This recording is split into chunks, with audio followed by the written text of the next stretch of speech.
Tango and Cash. It is one of my favorite buddy action movies. And what would it be without Kurt Russell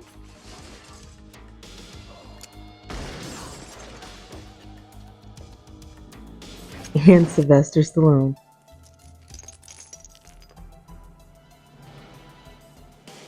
Here are five things you may not know. Patrick Swayze. He was originally supposed to play Gabriel Cash, opposite of Sylvester Stallone. But at the time, Swayze was filming Roadhouse and he suffered a knee injury during production. The injury reportedly contributed to him having to pass on Tango and Cash, and Kurt Russell ultimately stepped into the role and became the Cash we know and love today. So, we almost got Stallone and Patrick Swayze as Tango and Cash. Imagine that. Hmm. Love Patrick Swayze, but I couldn't imagine this movie any other way. Next, Mike Tyson. He almost ended up in the movie too. Back in 1988, while Tango and Cash was still being developed, Tyson was reportedly in negotiations to make an appearance in the film.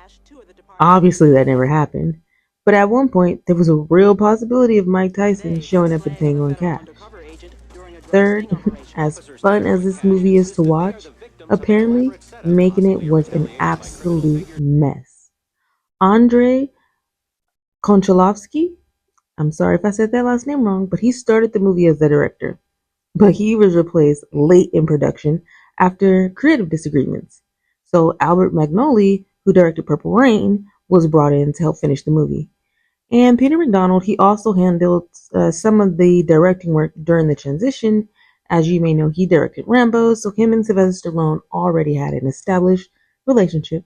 Fourth, if you ever wondered what was going on with Reckon and that accent, there's actually a story behind it. So Brian James said that Reckon originally had a much smaller part. So James came up with that bizarre, like all crazy accent himself and asked the director if he can use it for the character. Stallone and Kurt Russell ended up loving what he was doing, and the role just kept getting bigger.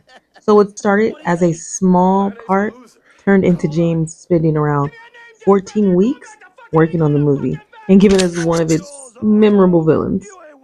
And last, this one isn't really behind the scenes trivia. It's just something I noticed when I was a kid watching this movie with my parents. So, you guys remember Skinner? Him? Who doctors the audio recording that helps frame Tango and Cash? That is Michael Jeter. And if you've watched Elmo's World growing up, you probably know Michael Jeter by another name. It's Mr. Noodle's brother, Mr. Noodle. Yep, Mr. Noodle's brother, Mr. Noodle, helped frame Tango and Cash. And once I noticed that as a kid, I could never unsee it. I just kept telling my mom, did Mr. Noodle do it? Well, let me know which one of these you already knew, and if you know something I didn't state, let me know. Give me some facts I don't know about Tango and Cash. Sure, it wouldn't be a party without Potato Head.